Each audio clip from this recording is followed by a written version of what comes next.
Alhamdulillahilladzi anzala sakinata fi qulubil mu'minin liyazdadu imanan ma'a imanihim. Asyhadu an la ilaha illallah wahdahu la syarikalah wa asyhadu anna sayyidana Muhammadan abduhu wa rasuluh la nabiyya wa la rasula ba'da. Allahumma sholli wa sallim ala sayyidina Muhammad al-fatih lima ughliqa wal khatimi lima sabaqa nasiril haqqi bil haqqi wal hadi ila siratikal mustaqim wa ala alihi haqqa qadrihi wa miqdarihil azim, amma ba'du.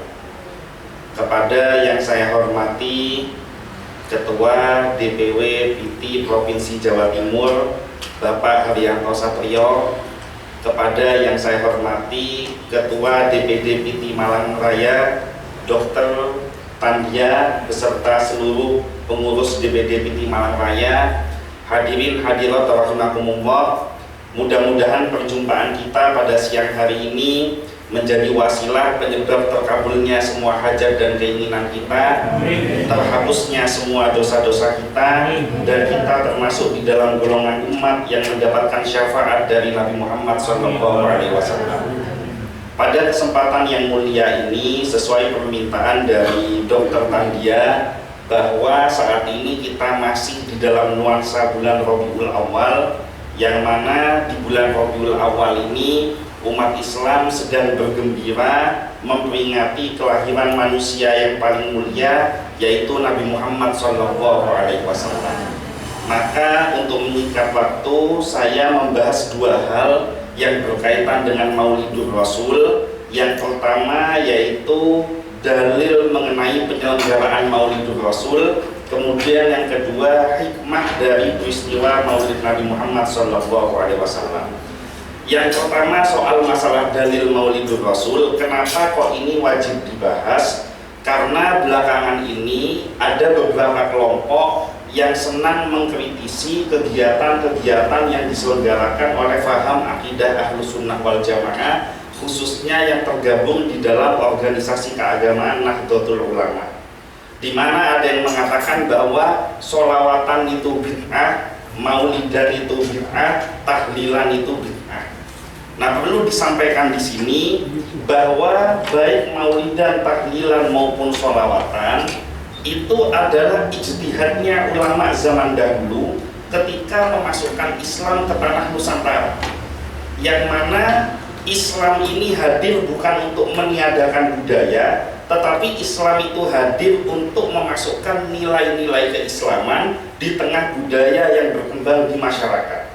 Seperti satu contoh yang paling sederhana, cerdasnya ulama zaman dahulu ketika mengamati adat istiadat dan budaya masyarakat Jawa, ini diamati kesehariannya sampai dalam urusan masalah percakapan sehari-harinya. Seperti satu contoh, orang Jawa itu kalau punya barangnya belum dipakai disebut nama barangnya, tapi kalau sudah dipakai ditambahi akhiran an. Contoh, ini yang di kepala saya namanya songkok. Kalau belum dipakai namanya songkok. Kalau sudah dipakai ganti nama jadi songkokan. Karena orang Jawa kan begitu. Ini baju, bahasa Jawanya kelambi. Kalau belum dipakai namanya kelambi. Kalau sudah dipakai berubah jadi kelambian. Sarung belum dipakai ya namanya sarung. Kalau sudah dipakai ganti jadi sarungan. Sama. Tahlil itu kalau belum dibaca namanya tahlil, kalau sudah dibaca ganti nama jadi tahlilan. Sholawat kalau belum dibaca namanya sholawat, kalau sudah dibaca berubah jadi sholawatan. Maulid, kalau orang Jawa ngomong maulid ini kan mulut itu kalau belum dilaksanakan, kalau sudah dilaksanakan berubah nama jadi mulutan. Jadi kalau ada orang yang mengatakan bahwa tahlilan ini pada zaman Nabi Muhammad tidak ada, itu betul. Kenapa? Karena pada zaman Nabi Muhammad, orang Jawa, orang Madura belum memeluk agama Islam. Tapi kalau kalimat tahlilnya, jangankan zaman Nabi Muhammad, Bahkan sejak zaman Nabi Adam, diteruskan oleh para nabi dan rasul, diteruskan oleh para guru-guru kita, sampai kepada kita, risalah yang diajarkan sama, yaitu kalimat tahlil la ilaha illallah, tidak ada Tuhan selain Allah. Yang menjadi pertanyaan selanjutnya, dalil maulid itu apa? Karena zaman sekarang ini nggak sama dengan zaman dahulu. Kalau orang zaman dulu ini ya Islam, ada kiai ngomong, nah besok tanggal 13, 14, 15 kamu puasa ya, langsung dijawab, baik kiai. Ini orang zaman dulu. Tapi kalau zaman sekarang, ketika disampaikan, nah besok tanggal 13, 14, 15 kamu puasa ya, ini balik nanya, karena orang sekarang lebih kritis. Emang ada puasa apa kiai? Dijelasin, puasa ayyamul bid. Itu nggak selesai, masih lanjut lagi. Itu ada dalilnya kiai. Nah maka jihadnya orang zaman sekarang, alim ulama zaman sekarang, jihadnya umat Islam zaman sekarang itu tidak sama dengan zaman dulu. Kalau zaman dulu jihadnya pakai senjata karena Indonesia belum merdeka. Tapi jihad zaman sekarang harus dengan ilmu yang kuat, harus dengan dalil dan hujah yang kuat, di mana kita bisa memberikan alasan-alasan yang kuat yang berkaitan dengan kegiatan-kegiatan yang seringkali kita laksanakan. Khusus di dalam dalil Maulidur Rasul, ada dua dalil yang paling utama di antara sekian banyak dalil kenapa kita harus menyelenggarakan maulid. Yang pertama, di dalam kitab Sahih Muslim diterangkan bahwa Nabi Muhammad SAW setiap hari Senin ini selalu berpuasa. Maka para sahabat bertanya kepada Rasulullah, ya Rasulullah, lima datasum, wahai Rasulullah, mengapa engkau setiap hari Senin selalu berpuasa? Dijawab oleh Rasulullah, dzaka yauma wulidtu, aku berpuasa setiap hari Senin karena hari Senin itu adalah hari kelahiranku.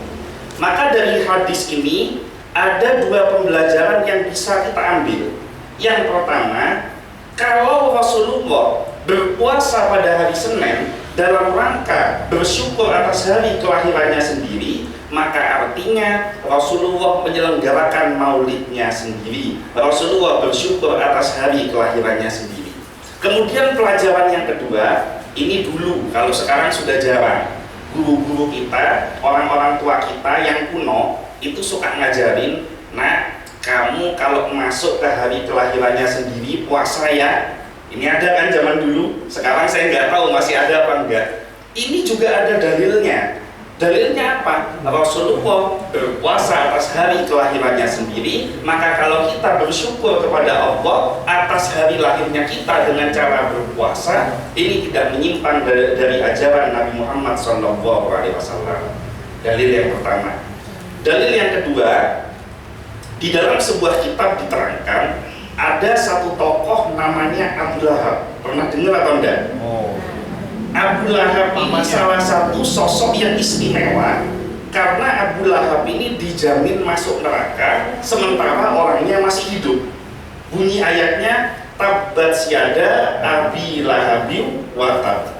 Itu dari ayat 1 sampai terakhir yang diceritakan itu Abu Lahab dan istrinya pasti akan masuk neraka sementara orangnya masih hidup.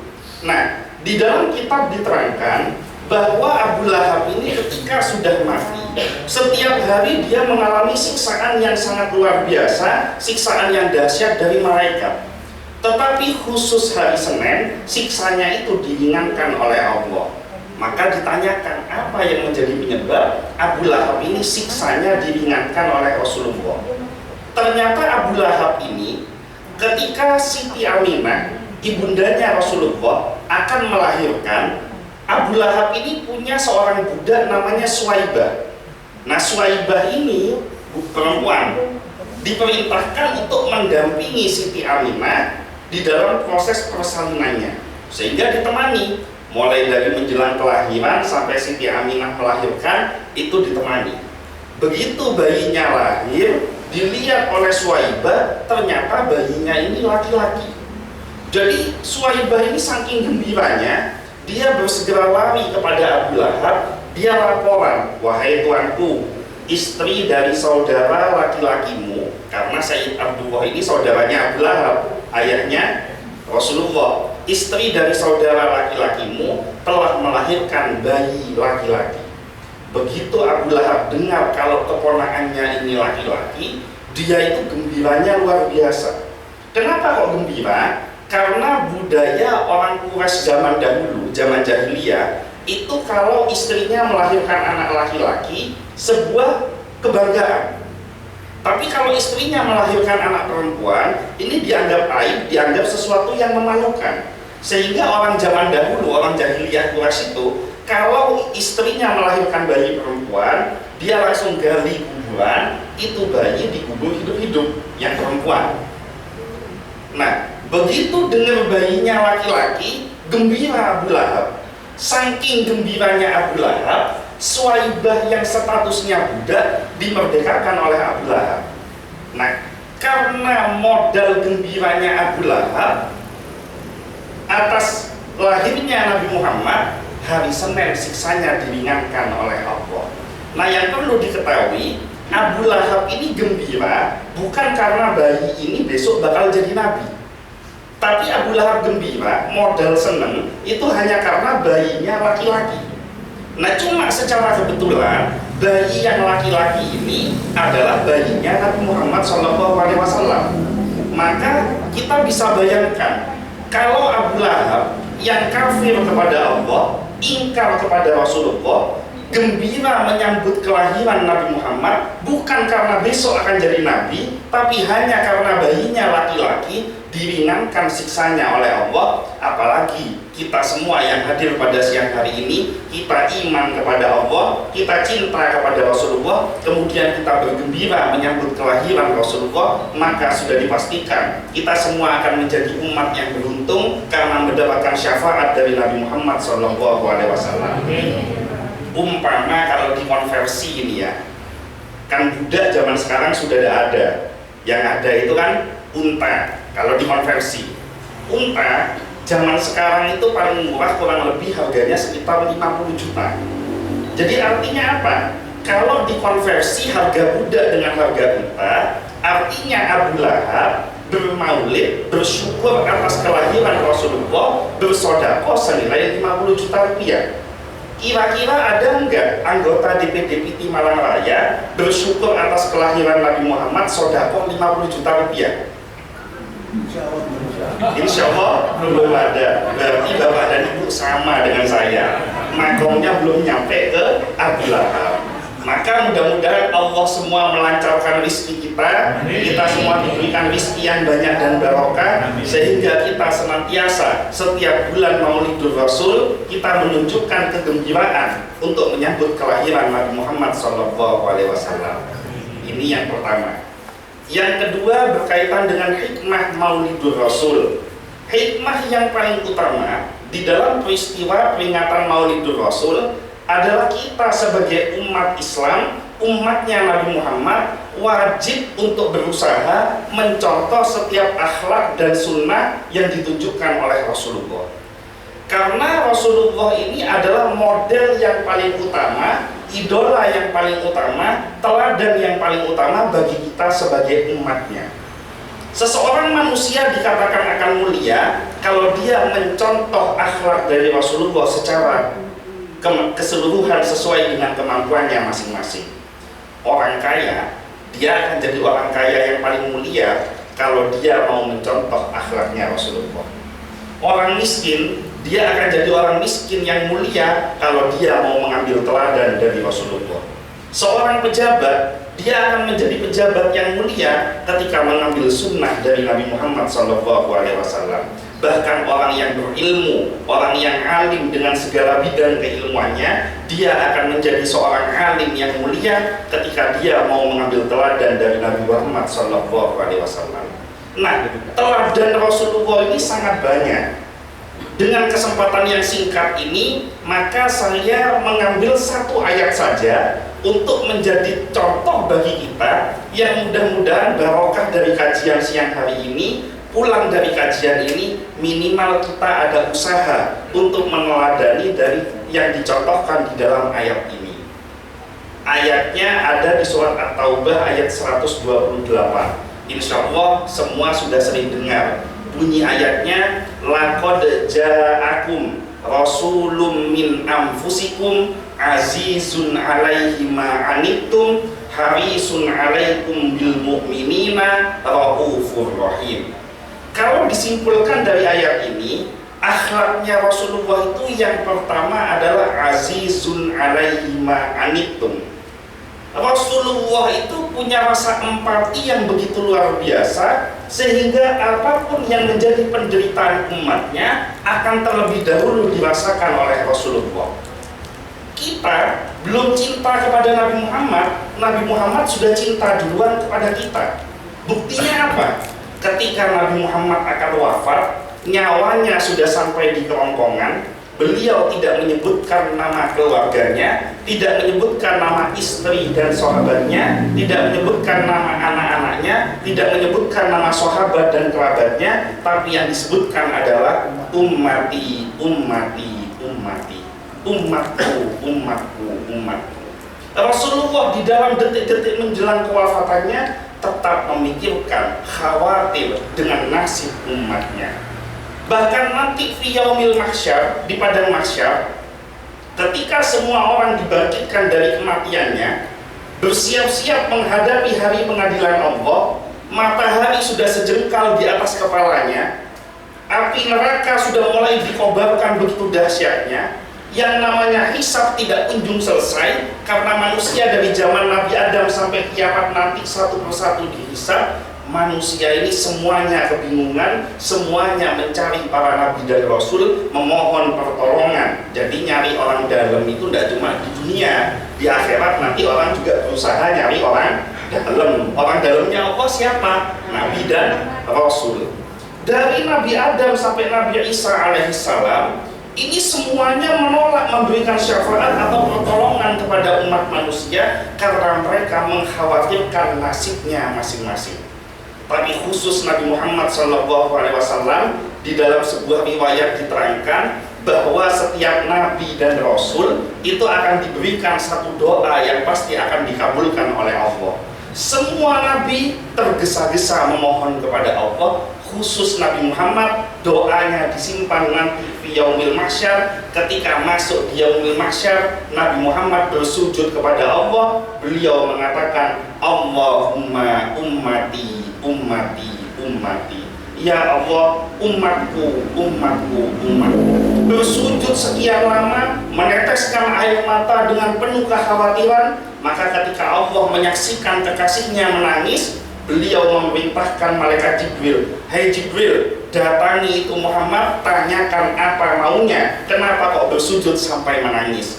Dijawab, maka Jibril berangkat kepada Rasulullah, "Ya Rasulullah, apa yang menjadikan penyebab engkau bersujud hingga menangis?"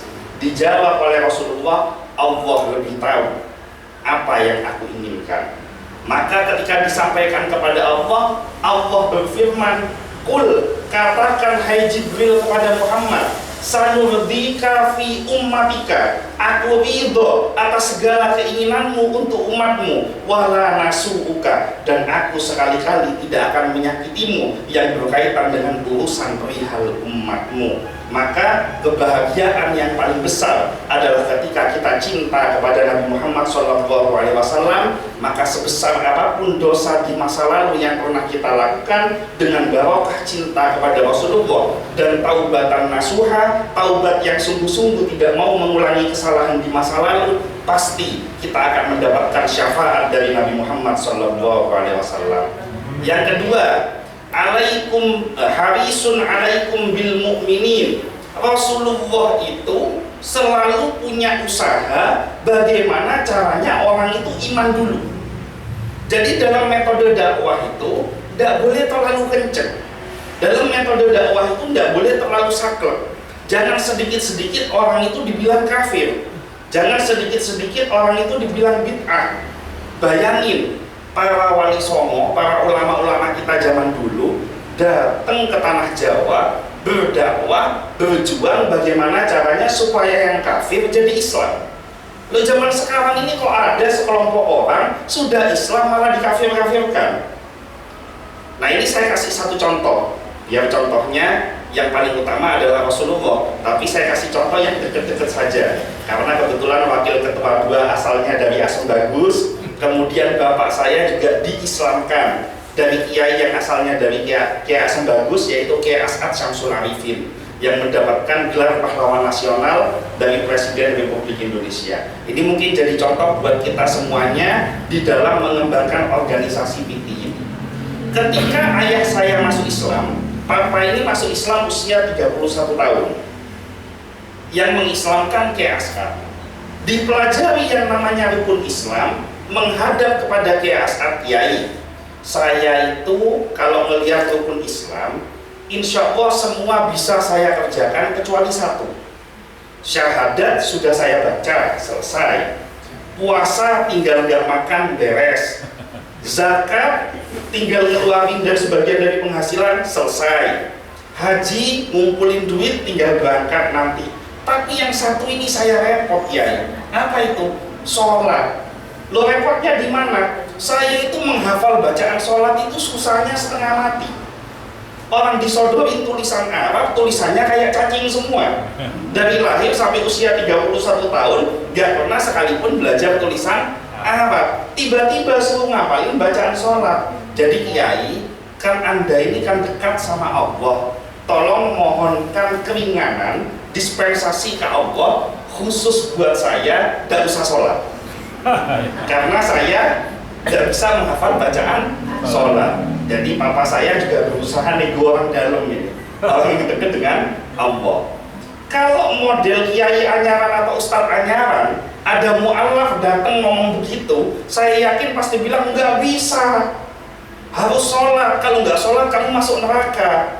Tapi Kiai As'ad dengan hikmah dan kebijaksanaannya, yang penting pokoknya Islam dulu, yang penting pokoknya sholat dulu, maka Kiai As'ad mengatakan, nah kamu nggak mau sholat itu apa sih repotnya? Menghafal bacaan sholatnya. Oh ya sudah, kalau kamu repot menghafal bacaan sholatnya, kamu gak usah hafalin bacaannya. Nah terus gimana Kiai?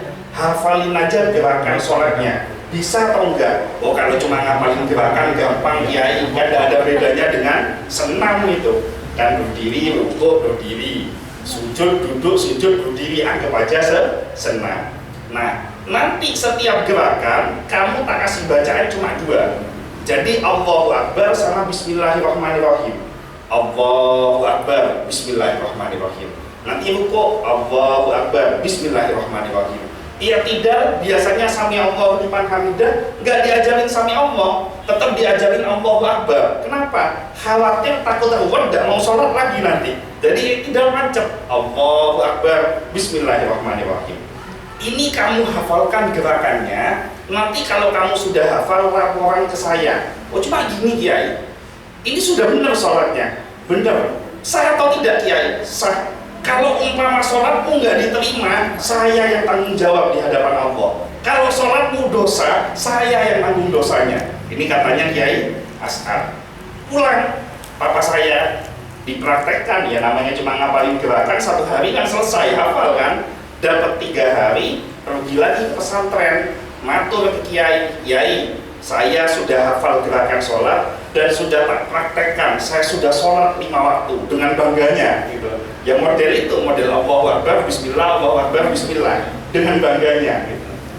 Oh ya bagus nak, berarti artinya kamu sudah semakin dekat dengan Allah. Nah, kamu ini usahanya apa, kerjaannya apa, dan nyinggung-nyinggung sholat lagi. Saya ini dagang Kiai. Nah Kiai As'ad kan cerdas, tahu kalau orang Cina itu dari lahir, orang Tionghoa dari lahir sampai dewasa kan otaknya rata-rata otak dagang. Jadi Kiai As'ad ini ngomong, nah kamu mau nggak tak kasih wiritan? Itu wiritan kalau dibaca daganganmu nanti jadi laris. Nah papa saya ini kan punya keyakinan Kiai As'ad sakti, sehingga begitu dibilang kalau baca ini bakal laris, mau. Santrinya dipanggil, kasih pulpen sama kertas, saya baca kamu tulis ya, ditulis pakai Latin, dipandu oleh Kiai As'ad, Bismillahirrahmanirrahim, Alhamdulillahirabbil alamin, Ar-Rahmanirrahim, sampai ghairil maghdubi alaihim waladhdallin, amin. Dikasih surat Al-Fatihah. kamu hafalin ini, nanti kalau sudah hafal kamu ke saya lagi. Ini cara mengamalkannya, ada ritualnya. Kalau ritualnya benar, daganganmu nanti laris.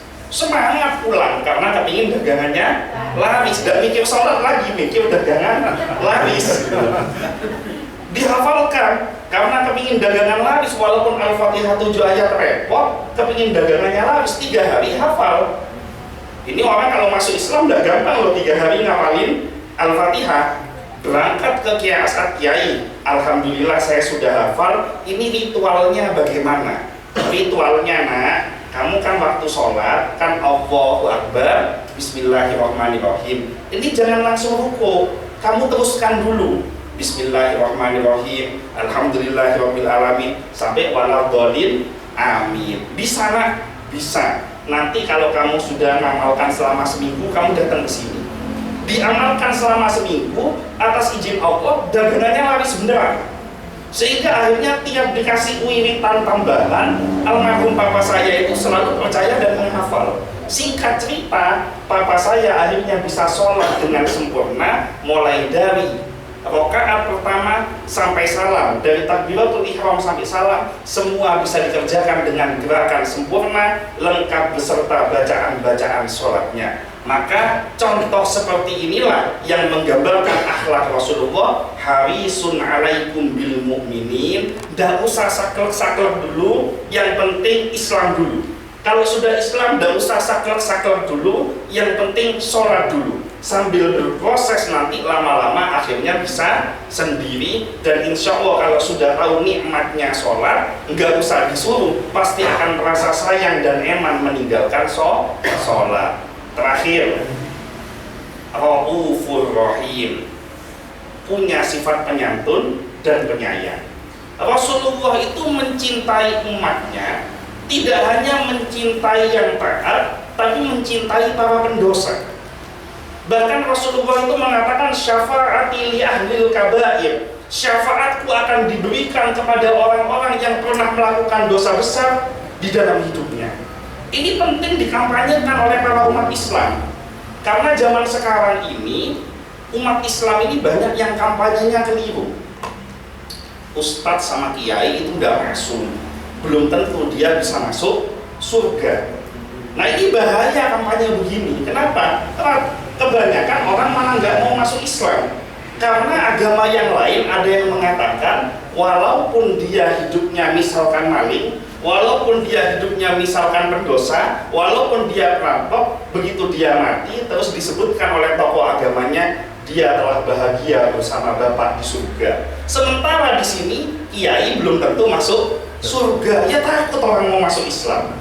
Mestinya dalil yang disampaikan, Rasulullah mengatakan kepada umatnya, man kana fi qalbihi la ilaha illallah, siapa yang di dalam hatinya punya iman kepada Allah, dakhalal jannah, maka dia pasti akan masuk ke dalam surga. Wa in zana wa in sarok, bahkan kalimatnya ekstrim yang di belakang. Meskipun dulu dia pernah berzina, meskipun dulu dia pernah mencuri, dia tetap akan masuk ke dalam surga selama di dalam hatinya ada la ilaha illallah. Tapi yang ditafsirkan di sini, orang masuk surga itu ada dua, ada minal langsungin, ada minal mampirin.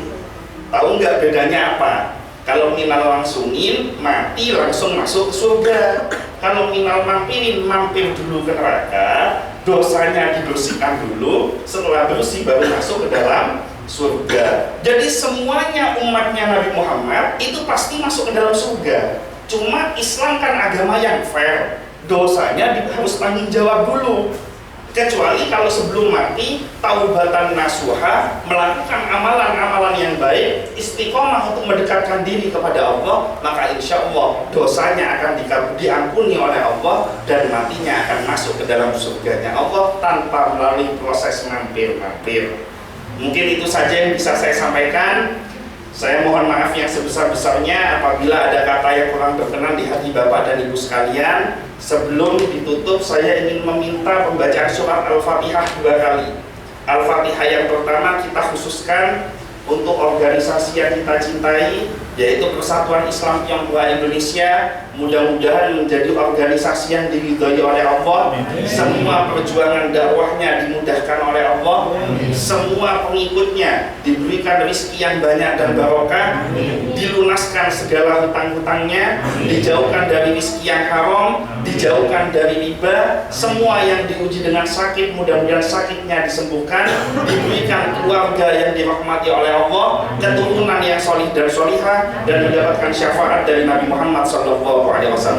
Ala hadhihi niyah wa ala kulli niyatin sholihatin wa ila hadratin Nabiyil Mustafa Muhammadin sallallahu alaihi wasallam. Syaudillailahumul Fatihah. A'udzubillahi minasyaitonir rajim. Bismillahirrahmanirrahim. Alhamdulillahi rabbil alamin arrahmanir rahim maliki yaumiddin. Iyyaka na'budu wa iyyaka nasta'in ihdinas siratal mustaqim siratal ladzina an'amta 'alaihim ghairil maghdubi 'alaihim waladdallin. Al-Fatihah yang kedua, saya mohon keikhlasan dari seluruh jamaah yang hadir pada siang hari ini. Saat ini saya sedang proses di dalam perjuangan membangun pondok pesantren. Pak Haryanto sudah pernah nyampe ke tanah saya di Desa Gentong, Kecamatan Taman Krocok, Kabupaten Bondowoso. Mudah-mudahan barokah semua Al-Fatihah yang hadir pada siang hari ini. Bangunan pondok pesantren segera berdiri, bisa mencetak generasi yang mensyiarkan agama Islam, mensyiarkan akidah Ahlus Sunnah wal Jamaah. Al-Fatihah. A'udzubillahi minasyaitonir rajim. Bismillahirrahmanirrahim. Alhamdulillahirabbil alamin arrahmanir rahim maliki yaumiddin. Iyyaka na'budu wa iyyaka nasta'in ihdinas siratal mustaqim siratal ladzina an'amta 'alaihim ghairil maghdubi 'alaihim waladdallin. Ini mana seorang muslim akan hatinya la ilaha illallah, tapi setiap hari dia tidak sholat. Bagaimana Ustaz?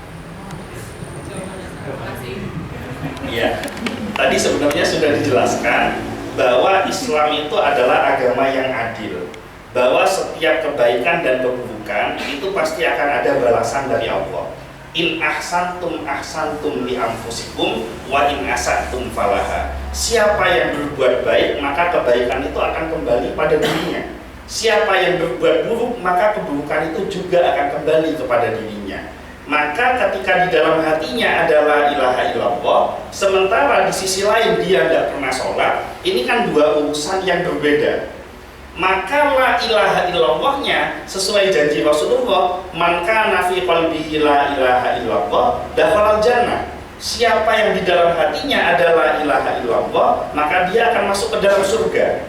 Itu model amalan yang paling dasar bagi seorang muslim. Nah, sementara dia nggak sholat, kan amalan pertama yang akan ditanyakan oleh malaikat itu adalah sholatnya. Kalau sholatnya nggak benar, maka yang lainnya dianggap nggak benar kecuali yang la ilaha illallah ini. Sehingga ada reward, ada impunishment. Impunishmentnya apa? Yaitu yang mampir ke neraka dulu, minal mampirin dulu itu. Nggak sholatnya dihukum dulu. Misalkan di dalam peristiwa Isra wal Mi'raj itu kan diceritakan Rasulullah berkunjung ke neraka, ditunjukkan bagaimana siksaan-siksaan yang ada di neraka. Seperti satu contoh, ada orang yang tangannya dipotong kemudian tumbuh lagi, tangannya potong lagi tumbuh lagi, dan begitu seterusnya.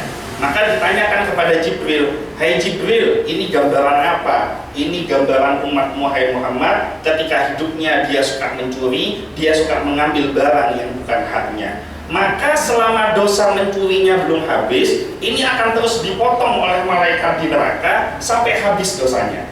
Tapi karena dia punya modal la ilaha illallah, setelah dosanya bersih, maka dia akan kembali dimasukkan ke dalam surganya Allah dalam posisi kondisi fisik yang sempurna. Sama, dia nggak sholat, dia pasti dapat hukuman, kecuali kalau sebelum wafat dia bertaubat kepada Allah, kemudian istiqomah menjalankan sholatnya. Jadi ayo kita punya prinsip, nggak masalah berapa banyak yang sholat sudah kita tinggalkan di masa lalu, berapa banyak sholat yang kita lalaikan di masa lalu, tapi mulai hari ini sampai mati kita harus punya komitmen, jangan sampai kita meninggalkan sholat satu kali pun. Nah, insya Allah dengan semangat seperti ini, dosa-dosa sholat yang dulu ditinggalkan diampuni oleh Allah, sehingga tidak perlu mendapatkan pengadilan di nerakanya Allah, langsung masuk ke dalam surganya Allah. Jadi begitu ya Bu.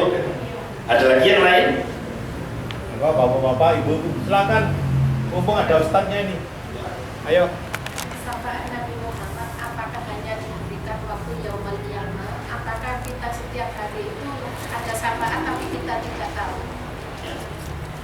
Jadi syafaat itu adalah satu pertolongan yang sempurna. Kenapa kok diberikan pertolongan? Karena barokah kekasih Allah Subhanahu wa Ta'ala. Orang yang dekat kepada Rasulullah, dia pasti akan dapat pertolongan baik di dunia maupun di akhirat. Makanya salah satu zikir yang paling istimewa itu adalah sholawat. Ini contoh syafaatnya Rasulullah. Orang kalau mau mengerjakan sholat, kemudian di dalam hatinya dia itu ingin dipuji karena sholatnya, hilang pahala sholatnya. Sedekah kepingin dipuji karena dia orang yang dermawan, hilang pahala sedekahnya. Kemudian dia ibadah haji, kepingin dipuji karena di kampung saya itu ada berangkat haji, pulang tetangganya nggak manggil Pak Haji, marah.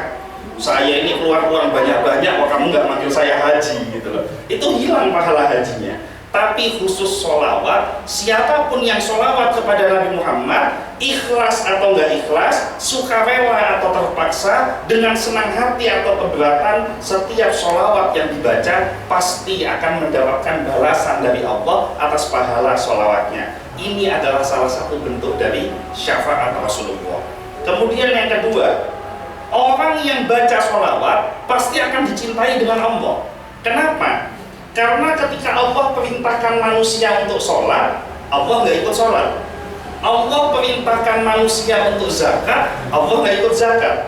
Allah perintahkan manusia untuk puasa, Allah nggak ikut puasa. Tapi khusus sholawat, Allah perintahkan manusia buat sholawat, Allah juga sholawat. Dalilnya apa? Innallaha wa malaikatahu yusholluna 'alan nabi. Sesungguhnya Allah dan para malaikat bersolawat kepada Nabi. Maka orang yang sholawat kepada Nabi dicintai oleh Allah, mendapat perlindungan dari malaikat. Ini juga bentuk syafaat kecil dari Rasulullah, dan syafaat yang paling besar yang kita dapatkan dari Rasulullah nanti fi yaumil mahsyar, kita akan mendapatkan pengampunan barokah dari syafaat Nabi Muhammad SAW. Itu ya Bu. Mungkin satu lagi mungkin ya terakhir ya, karena ini saya mohon maaf setelah ini langsung pamit pulang. Nanti jam 6 malam saya ngisi pengajian maulid di Bondowoso. Jadi dari tanggal 1 maulid sampai sekarang ini alhamdulillah dokter, untung badan ini bukan bikinan Jepang, bikinan Allah. Kalau badan ini bikinan Jepang konslet paling dari kemarin. Saya tadi malam itu ngisi di Jenggawa di Jember, itu naik panggung jam setengah 11 malam. Kemudian saya selesai setengah 12, nyampe di rumah jam setengah 1. Habis sholat subuh langsung berangkat ke Malang karena cinta dengan anggota PD Malang Raya. Nah habis ini saya mau berangkat balik ke Bondowoso. Mohon doanya mudah-mudahan sehat, selamat, bisa menerima setiap amanah yang diberikan oleh Allah. Terakhir satu lagi. Ustaz. Saya tidak tanya, cuma saya salut dengan Ustaz. Penerangannya, pembinaannya, barang abot dan enteng. Step by step will be fine. Tidak ada yang berat. Anggap seperti olahraga. Tertarik? Ya, terima kasih Pak. Ustaz boleh nggak? Iya. Ini saya punya tetangga ya, itu rajin puasa waktu bulan Ramadan, tapi tidak sholat. Itu bagaimana Pak Ustaz? Itu sebenarnya pernah terjadi peristiwa Sunan Kalijogo dengan Sunan Bonang. Sunan Kalijogo ini muridnya, Sunan Bonang itu gurunya. Sunan Kalijogo ini, dia itu adalah anak seorang pejabat. Ketika melihat kedoliman pejabat yang ada pada zaman itu, yang mana masyarakat miskin yang sudah sangat miskin masih ditindas untuk bayar pajak yang sangat berat, sehingga Sunan Kalijogo ini menjadi rampok. Jadi kalau istilah orang Inggris ini Robin Hood. Jadi ngerampok pejabat, ngerampok orang-orang kaya yang dolim, ini diberikan kepada masyarakat yang miskin.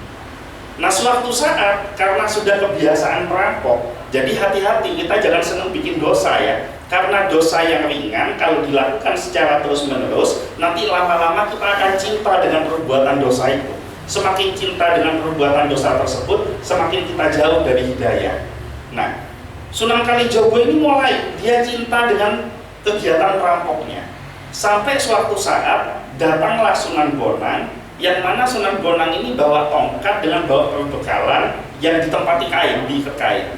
Dicegat oleh Sunan Kalijogo, kemudian diminta untuk supaya harta bendanya diberikan. Maka Sunan Bonang mengatakan, aku ini tidak punya harta apa-apa. Yang aku punya itu cuma baju yang aku bawa sama tongkat ini. Nah, kalau kamu memang mau emas, kalau kamu memang mau uang, itu kamu lihat pohon itu dengan karomahnya Sunan Bonang, tongkat ini ditunjukkan ke pohon, daun-daun yang ada di pohon ini berubah jadi emas semua. Maka tersungkur bersujud Sunan Kalijogo mau jadi santrinya Sunan Bonang. Apa kata Sunan Bonang? Merampokmu itu keliru. Niat nolong orang itu benar. Nah, sesuatu yang benar jangan digabungkan dengan yang nggak benar. Kalau kamu nolong orang dengan cara ngerampok, itu sama saja kamu sholat tapi ambil wudhunya pakai air kencing, maka sholatnya jadi tidak sah. Nah, sama puasa tapi tidak sembahyang. Ya puasanya tetap diterima sama Allah. Tapi mohon maaf kalau bicaranya agak kasar sedikit. Orang yang puasa tapi tidak sholat itu sama dengan orang pakai baju tapi tidak pakai celana. Artinya apa? Artinya ada amalan ibadah yang bocor, sementara ibadah yang paling utama sholat dia tinggalkan, dia mengerjakan ibadah puasa. Jadi tetap puasa ya harus dikerjakan, sholat ya harus dikerjakan. Tapi kalau misalkan ada kasus orang semangat puasa tapi tidak mau sholat, ya jawabannya sama seperti tadi. Kalau sampai wafat dia tetap bangga dengan tidak sholatnya, tapi dia puasa karena modal iman kepada Allah, maka dia tetap akan mendapatkan hukuman dari Allah, tapi dia juga akan mendapatkan balasan kebaikan atas imannya kepada Allah. Mungkin gitu ya Bu. Mungkin itu saja yang bisa saya sampaikan. Ini ditutup dengan doa atau bagaimana? Ya. Kita berdoa. Titip doa untuk saudara-saudara kita terkait tragedi yang 1 Oktober, tragedi Kanjuruhan, baik yang sekarang masih dalam perawatan dan yang sudah meninggal. Iya. Mudah-mudahan peristiwa 1 Oktober kemarin ini menjadi tragedi yang terakhir di negeri kita, dan semua yang diberikan ujian, baik yang terluka maupun yang wafat, semua dosa-dosanya diampuni oleh Allah, semua kebaikannya diterima oleh Allah, keluarganya diberikan ketabahan, dan mudah-mudahan selepas dari ujian ini semuanya menjadi pribadi yang lebih baik, memiliki akhlak yang lebih baik, hidup yang baik, sehingga nanti wafatnya pun juga wafat yang baik. Husnul Khatimah. Al-Fatihah. Bismillahirrahmanirrahim. Iya. Shalatul mustaqim. Baik, A'udzu billahi minasyaitonir rajim. Bismillahirrahmanirrahim. Hamdan yuwafi ni'mahu wa yukafi'u mazidah. Ya Rabbana lakal hamdu kama yanbaghi li jalali wajhikal karim wa 'azimi sultanik. Allahumma shalli ala sayyidina Muhammadin sholatan tunjina biha min jami'il ahwali wal afat wa taqdilana biha jami'al hajat wa tutahhiruna biha min jami'is sayyi'at wa tarfa'una biha indaka a'la darajat wa tuballighuna biha aqsal ghayat min jami'il khairati fil hayati wa ba'dal mamat. Rabbi firli wa liwalidayya warhamhuma kama rabbayani shaghira. Rabbana hab lana min azwajina wa dhurriyyatina qurrata a'yun waj'alna lil muttaqina imama. Rabbi ja'alni muqimas sholati wa min dhurriyyati rabbana wa taqabbal du'a. Allahumma jambilna bil afiyati was salamah wa haqqiqna bit taqwa wal istiqamah wa a'idna min mujibatin nadamah innaka sami'ud du'a. Rabbi fanfa'na bi barakatihim wa hdina husna bi hurmatihim wa amitsna fi tariqatihim wa mu'afatin minal fitani. Rabbana atina fid dunya hasanah wa fil akhirati hasanah wa qina adzabannar. Subhana rabbika rabbil izzati amma yasifun wa salamun alal mursalin walhamdulillahi rabbil alamin. Al-Fatihah. Alhamdulillahi rabbil alamin. Arrahmanir rahim. Maliki yaumiddin. Iyyaka na'budu wa iyyaka nasta'in. Shiratal mustaqim. Shiratal ladzina an'amta 'alaihim ghairil maghdubi 'alaihim waladdallin. Amin. Ada informasi terakhir, minta waktunya sebentar Dr. Tania. Jadi kajian yang disampaikan barusan itu akan diupload di channel YouTube Ustadz OCH. Nah, saya mohon keikhlasannya, nanti tonton videonya, subscribe channelnya, karena menonton video dari channel Ustadz OCH sama dengan ikut sodakoh gratis pembangunan pondok pesantren Insan Kamil yang ada di Bondowoso. Mungkin itu saja yang bisa saya sampaikan, kurang lebihnya mohon maaf. Wallahul muwaffiq ila aqwamit thoriq, wabillahi taufiq wal hidayah. Wassalamualaikum warahmatullahi wabarakatuh. Terima kasih, syukron kasihan atas tausiah yang luar biasa Ustaz Abdul Nasrullah